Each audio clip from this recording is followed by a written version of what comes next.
Olá, meus queridos alunos aqui do Escola Online, sejam bem-vindos de volta, aqui é o professor Thales, estamos na semana 2 do volume 6, vamos falar um pouco mais sobre cultura indígena aqui dentro dessa aula de artes, mais especificamente sobre o povo Guarani. Mas galera, antes da gente passar para frente, não se esqueça, como de praxe, dá uma passadinha nas nossas redes sociais, tem muita coisa saindo bacana por lá também, e aqui no YouTube, gente, se inscreve aí no canal se você não é inscrito ainda, beleza? Se você é novo no canal, seja bem-vindo. E agora, bora pra aula.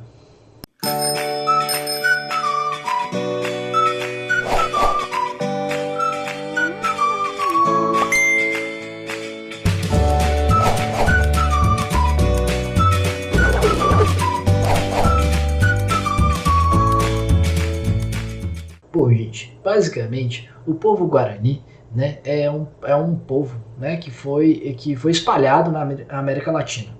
Tinha povo Guarani no Brasil, ainda tem, na verdade, mas assim, eles eram mais representativos no passado.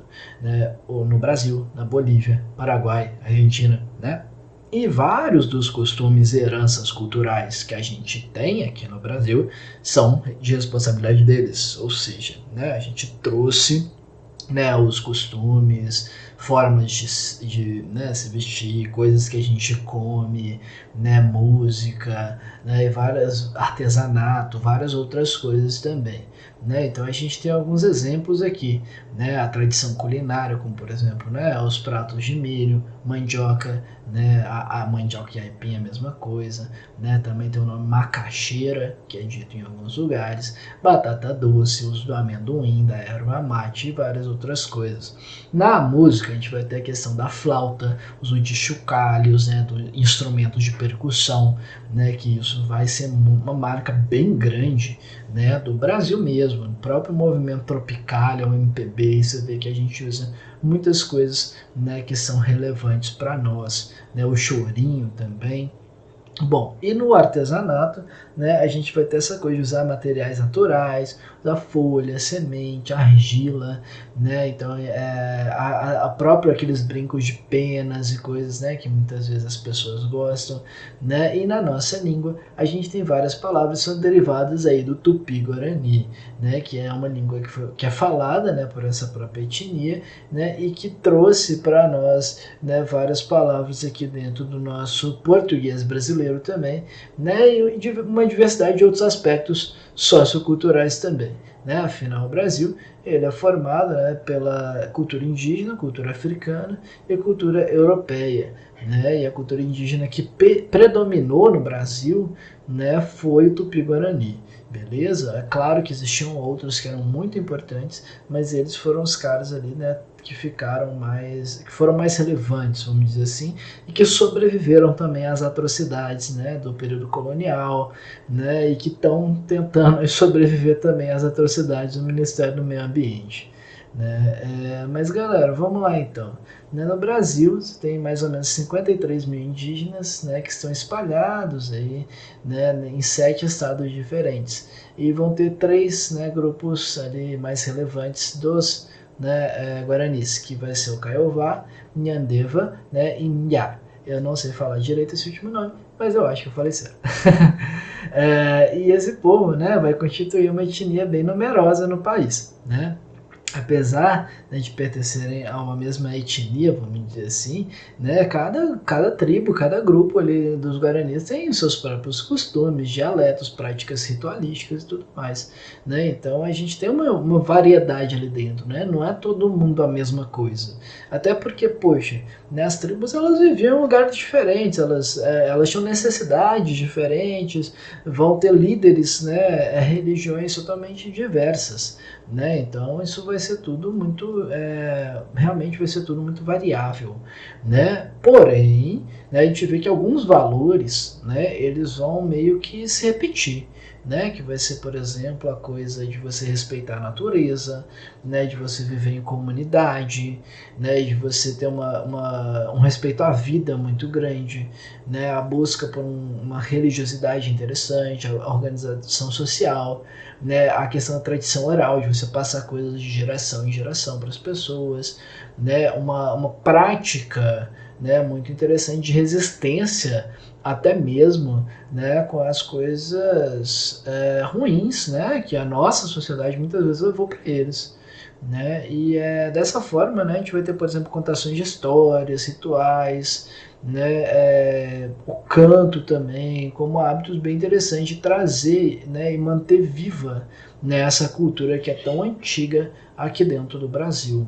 Né? E é bem legal que esses caras, né, eles têm uma valorização da palavra e dos discursos, né, que a gente muitas vezes não tem, né? Porque para eles isso foi entregue pelo Deus deles, né? Ali, não necessariamente Tupã, né? Eu não entendo necessariamente nessa questão religiosa deles como uma parada monoteísta, né? Como a gente vê, né? Eu creio que seja alguma coisa mais politeísta, né? Mais ligada à questão da natureza e tudo mais. Porém, né? Uma coisa muito legal é que a palavra para eles é uma parada sagrada.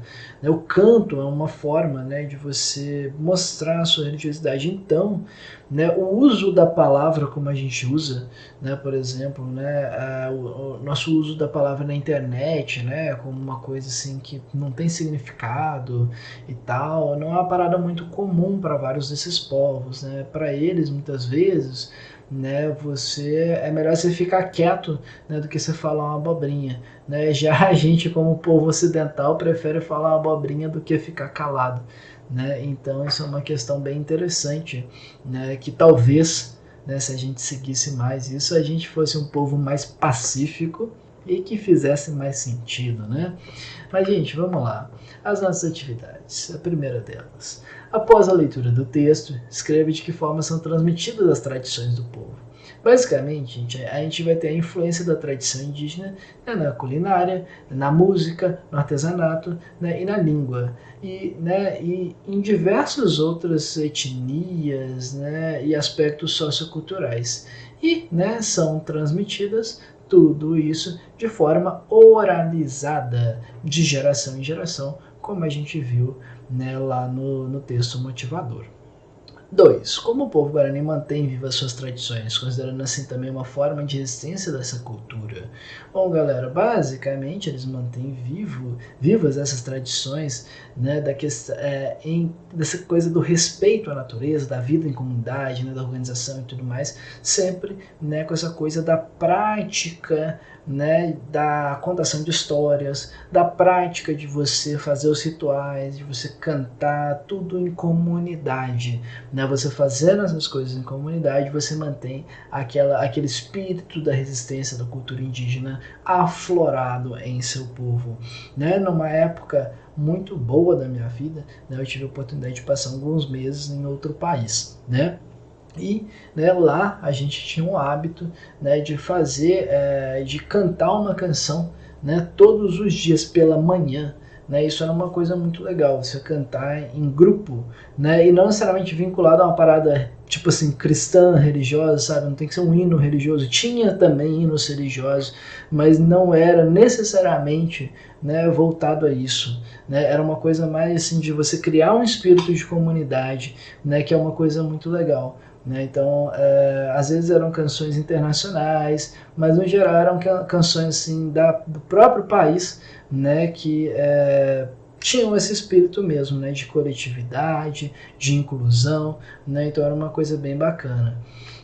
Bom, gente, além disso, né, a gente vai ter aqui a questão 3 e 4. A primeira delas, né, qual a importância do canto e da palavra para o povo guarani. Basicamente, né, eles têm um cuidado com a palavra, valorização desse discurso deles, né, que é muito forte, porque eles acreditam que foi, né, entregue a eles pelo Deus deles. Né? Então, por isso, né, como é uma expressão, né, sagrada, esse canto, né, e essa palavra é uma manifestação da religiosidade desse povo. E por fim, né, perguntaram para nós, você acha que a música é uma forma de preservar a cultura dos povos indígenas e por quê? Sim, com certeza, né?